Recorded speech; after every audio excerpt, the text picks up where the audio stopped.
Nama saya Oliver Barrett Foe. Saya pernah mencintai dan kehilangan. Dan hari ini saya akan menceritakan tentang cinta yang tak pernah mati. Cinta yang tetap tinggal bahkan setelah tubuh dan waktu tak lagi memeluknya. Ini adalah kisah saya dan Jennifer Cavalieri. Kisah cinta yang begitu indah dan begitu menyakitkan. Saya bertemu Jennifer di sebuah sore musim gugur di perpustakaan Radcliffe. Saya kuliah di Harvard, generasi keempat dari keluarga Barrett yang kaya dan dihormati.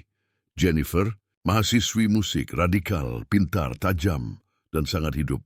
Ia bukan tipe perempuan yang akan tertarik pada pria seperti saya, tapi justru karena itulah saya tertarik padanya. "Siapa namamu?" Tanyanya tanpa basa-basi ketika saya mengganggu konsentrasinya. Oliver Barrett Iver. Kau terlihat seperti seseorang yang menyebalkan, dan itulah awalnya. Saya jatuh cinta pada keberaniannya, pada ketidaktakutannya, pada caranya menertawakan saya. Bahkan ketika saya merasa penting, Jennifer tak pernah memedulikan garis keturunan saya. Ia mencintai saya, atau lebih tepatnya, ia mencintai kebenaran saya, bukan nama keluarga saya. Kami mulai berkencan, musik dan hukum, lelucon dan logika. Perbedaan kami bukan halangan tapi jembatan. Kami tumbuh bersama dalam pertengkaran kecil, tawa panjang, dan pelukan diam-diam di bawah pohon tua di Taman Harvard. Kami berbicara tentang masa depan, tentang cita-cita, tentang mimpi-mimpi kecil yang terasa begitu dekat ketika bersama. Jennifer punya pandangan hidup yang sangat nyata. Ia tidak percaya pada dongeng, tapi ia percaya pada perjuangan.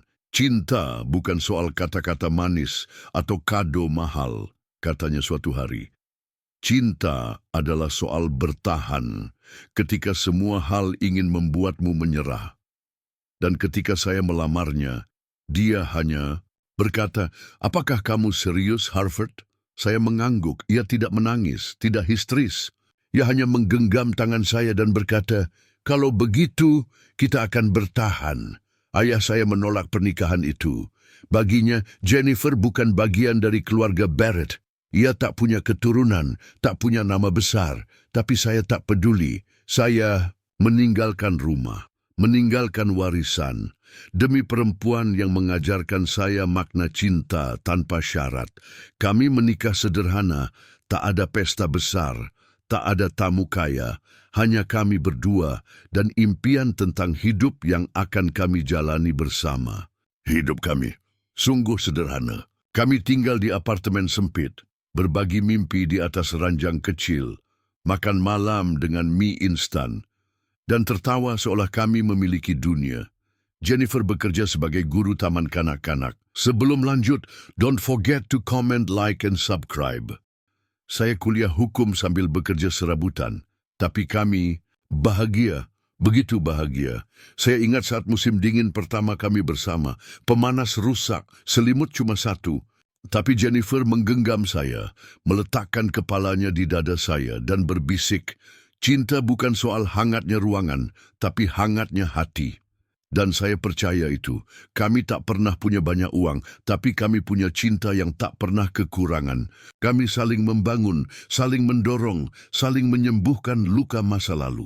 Dan setiap kali saya merasa dunia terlalu berat, Jennifer akan berkata, "Hey Harvard, love means never having to say you're sorry." Tahun-tahun berlalu, saya lulus, diterima di firma hukum ternama. Kami mulai merencanakan masa depan. Kami ingin anak-anak, kami ingin rumah kecil, kami ingin kehidupan yang dibangun dari cinta dan kerja keras. Tapi hidup punya cara sendiri untuk menguji kebahagiaan manusia. Jennifer tak kunjung hamil. Kami pergi ke dokter, pemeriksaan demi pemeriksaan. Lalu pada suatu siang yang kelabu, dokter mengatakan sesuatu yang tak pernah saya lupakan. "Istrimu mengidap leukemia." Dunia runtuh. Semua rencana, semua harapan. Waktu yang tadinya luas, kini terasa seperti pasir yang jatuh dalam jam pasir retak. Tapi Jennifer, ia tetap Jennifer, tetap kuat, tetap tersenyum.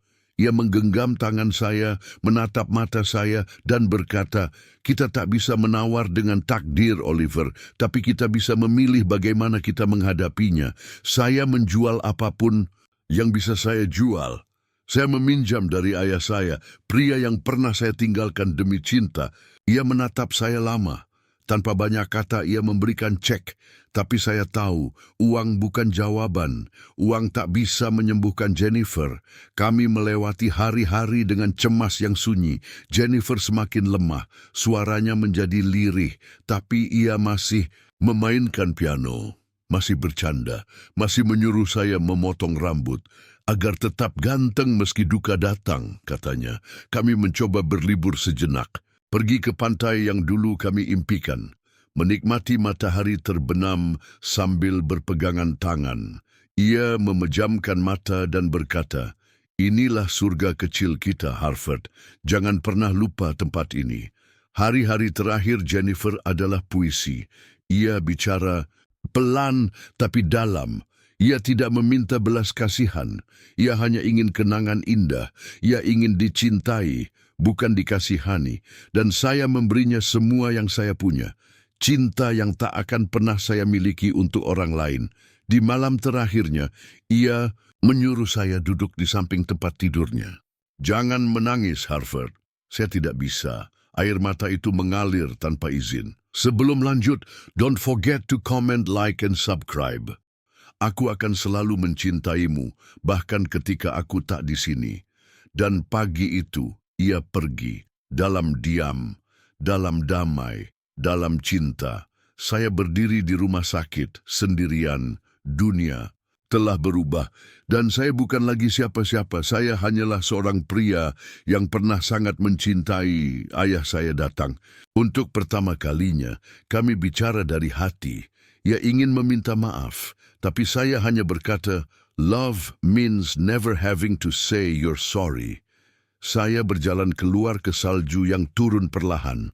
Setiap butirnya menyentuh kulit saya seperti kenangan. Dingin, tapi abadi. Jennifer telah pergi, tapi cinta kami tetap. Dan hari ini saya menuliskan kisah ini. Bukan untuk menyedihkan hati, tapi untuk mengingat bahwa cinta, meski hanya sesaat, bisa mengisi hidup selamanya. Karena dalam dunia ini, di antara segala kebisingan dan kehilangan, cinta adalah satu-satunya hal yang membuat hidup ini berarti. Jennifer Cavalieri Barrett. Seorang perempuan yang pernah berkata bahwa hidup adalah lagu, dan kita hanya perlu menemukan iramanya.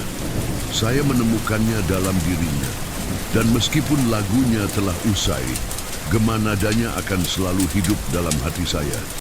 Cinta kami bukan cerita yang sempurna, tapi ia nyata dan abadi. Dan jika cinta sejati hanya datang sekali seumur hidup, maka saya bersyukur pernah memilikinya. Karena mencintai Jennifer adalah alasan saya hidup.